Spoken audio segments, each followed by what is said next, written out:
Berbicara kelompok Islam radikal di Indonesia, tidaklah lengkap tanpa membahas dan mengenal Kartosuwiryo, tokoh penting dalam pemberontakan DITII dan Deklarator Negara Islam Indonesia atau biasa disebut NII. Lalu, siapakah Kartosuwiryo itu?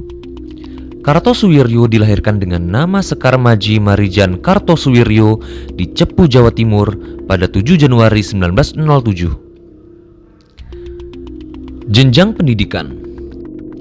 Tahun 1911, Kartosuwiryo masuk sekolah ISTK, Inland School der Tweede Klas, atau sekolah kelas 2 untuk kaum Bumiputra Pamotan. Pada tahun 1915, melanjutkan sekolah ke HIS, Hollands Inland School, di Rembang. Pada tahun 1919, Kartosuwiryo melanjutkan sekolah ke ELS, European Lagere School, bagi seorang putra pribumi.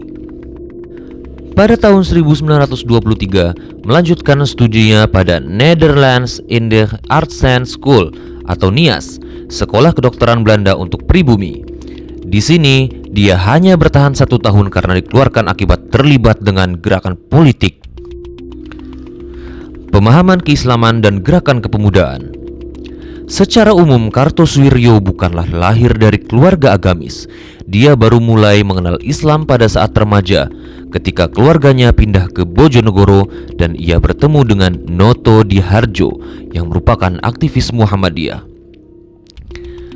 Semasa kuliah, Kartosuwiryo bergabung dengan organisasi Jong Java, dan pada tahun 1925 ia keluar dari Jong Java karena Jong Java dianggap tidak merepresentasikan Islam. Selanjutnya ia mendirikan Jong Islametenbond atau JIB. Selanjutnya pada tahun 1927 ia bergabung dengan Partai Syarikat Islam di bawah pimpinan Hos Cokro Aminoto. Pada tahun 1930 PSI berganti menjadi Partai Syarikat Islam Indonesia. Pada tahun 1936 Kartosuwiryo terpilih sebagai Ketua Muda PSII. Selain sebagai aktivis pergerakan, Kartosuwiryo juga merupakan penulis produktif dan menjadi redaktur harian Fajar Indonesia. Kartosuwiryo berkeinginan mendirikan negara Islam. Ketika BPUPKI menggelar sidang selama 4 hari dari mulai tanggal 24 Mei hingga 1 Juni 1945, Kartosuwiryo melalui wakil-wakil Islam seperti Ki Bagus Hadikusumo dan Kiai Ahmad Sanusi mengusulkan ide-ide tentang pembentukan negara Indonesia merdeka yang memberlakukan syariat. Atas ide Kartosuwiryo inilah, maka pada Piagam Jakarta atau Jakarta Charter pada bagian pertama memuat tentang kewajiban menjalankan syariat Islam bagi pemeluknya, meskipun akhirnya kalimat tersebut dihilangkan. Tanggal 14 Agustus 1945, Kartosuwiryo meminta Kiai Yusuf Taujiri segera mendeklarasikan negara Islam Indonesia. Namun Kiai Yusuf Taujiri menolak. 17 Agustus 1945, Insinyur Soekarno bersama Muhammad Hatta memproklamasikan kemerdekaan Indonesia.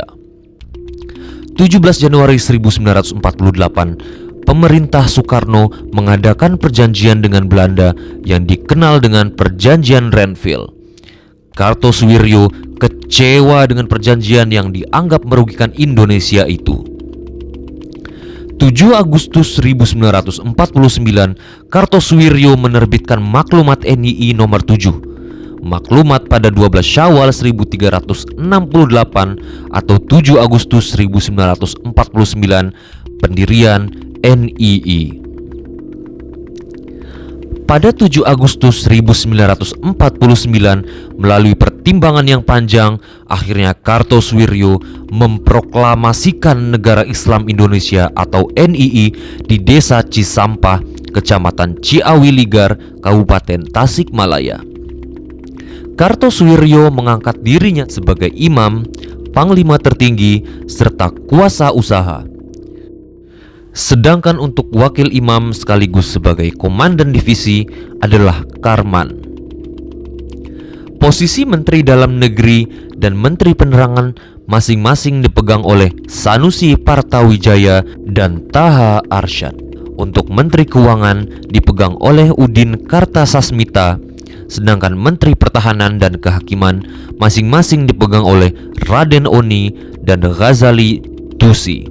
Sementara pasukannya dikenal dengan istilah DITII. Semenjak proklamasi ini, Kartosuwiryo dan pasukannya sering melakukan penyerangan terhadap tentara Indonesia maupun masyarakat. Aksi untuk menumpas Kartosuwiryo dan DITII semakin gencar dilakukan. Melalui konsep pagar betis yang diusulkan oleh Danrem Bogor, akhirnya DITII pun dapat dikalahkan.